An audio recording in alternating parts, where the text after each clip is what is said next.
की ओर से शासन को और प्रशासन को भी ये कहना चाहता हूँ आज मीडिया के माध्यम से, इस प्रकार के निर्णय जो ले रही सरकार ये बहुत गलत है। क्योंकि अब सरकार जो है अपने कार्यों से भटक चुकी है, भारतीय जनता पार्टी की विदाई निश्चित हो चुकी है। इसलिए ये सरकार अनावश्यक रूप से लोगों को परेशान करने का काम कर रही है। जैसा कि जौहर विश्वविद्यालय के बारे में इनको जोड़ा गया है, तो मैं तो ये मानता हूँ शिक्षा से अच्छा पवित्र काम इस धरती पे कोई नहीं है, जहाँ से इतने छात्र पढ़ के निकलते हैं और देश की सेवा करते हैं और देश के विकास में वो लोग लगे रहते हैं। और उस विश्वविद्यालय की डायरी में अगर किसी का पर्सनल हिसाब किताब लिखा हुआ है और उसको यदि आप सील कर लेंगे और घर के खर्चों को भी उसमें आप जोड़ेंगे, जो 25-50 हज़ार रुपये घर में अपने बच्चों के परिवार के भरण पोषण के हर घर में रखा रहता है, तो उसको यदि आप इस तरीके से लेंगे और उसको बड़ा चढ़ा के दिखाएंगे तो वो गलत है। ने विदिशा में और देश में जहाँ भी छापे डाले हैं, एक शिक्षा के मंदिर को आधार बना के, वो कोई फैक्ट्री या कल कारखाना नहीं था, तो उस पर इतनी बारीकी से छापा डाल के और देश भर में लोगों को इस चीज़ का प्रचार प्रसार कर, लगता है कि भारतीय जनता पार्टी की खिसकती ज़मीन को देखते हुए एक भय का वातावरण निर्मित करना और जातिवाद नफरत को बढ़ावा देने की दृष्टि से इस तरह की कार्रवाई की जा रही, जबकि ये पूरी तरह अनुचित है। मैं इसकी निंदा करता हूँ। छापा डाला आपके ऊपर ईडी का, और ये 48 घंटे आपके साथ गुजरे, इनके विषय में थोड़ा सा जानकारी दें। मैं चौधरी मुदस्सिर, प्रदेश महासचिव समाजवादी पार्टी मध्य प्रदेश। हाँ। मेरे यहाँ सुबह 7:30 बजे ईडी के 2 अफसर और बाकी इनकम टैक्स के अधिकारी सुबह 7:30 बजे दस्तक दी।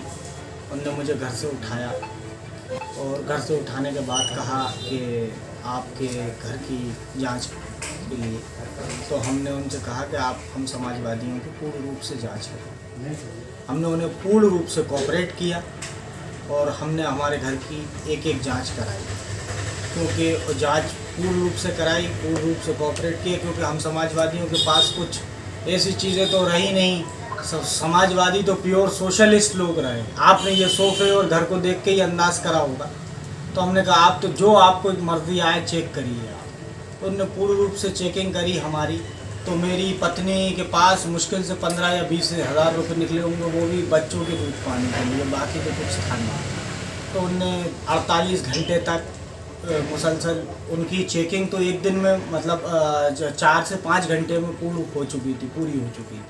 लेकिन वो 48 घंटे तक यहाँ रुके रहे और बस हर पहलू पे कुछ ना कुछ क्वेश्चन, कुछ ना कुछ सवाल, जौहर विश्वविद्यालय से लेके सवाल जवाब पूछे हमसे, मेरे भाई से। मेरे भाई के बच्चे भी अंदर बंद रहे, मेरे भी बच्चे बंद रहे, सब लोग बंद रहे। और उसके बाद उनने जौहर विश्वविद्यालय को लेके कुछ क्वेश्चन आंसर करी, तो हमने उसके भी सवाल सारे जवाब दिए। हमने बताया मुख्य उद्देश्य क्या था उनका?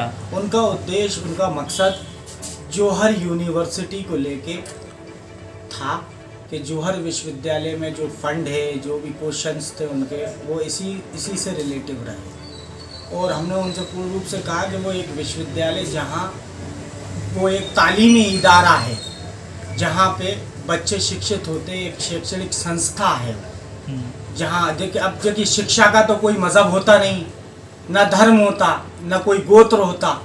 शिक्षा तो एक ऐसी धीमी खुशबू होती है जो धीरे धीरे अच्छाई की तरफ फैलती चली जाती है। तो हमने उनसे कहा कि एक शिक्षा के मंदिर के लिए आपने जो भी सवाल किए हैं, वो 5 स्टार होटल तो है नहीं, वहाँ तो तालीमी इदारा है, वहाँ बच्चे शिक्षा हासिल कर रहे हैं और शिक्षा ले रहे हैं।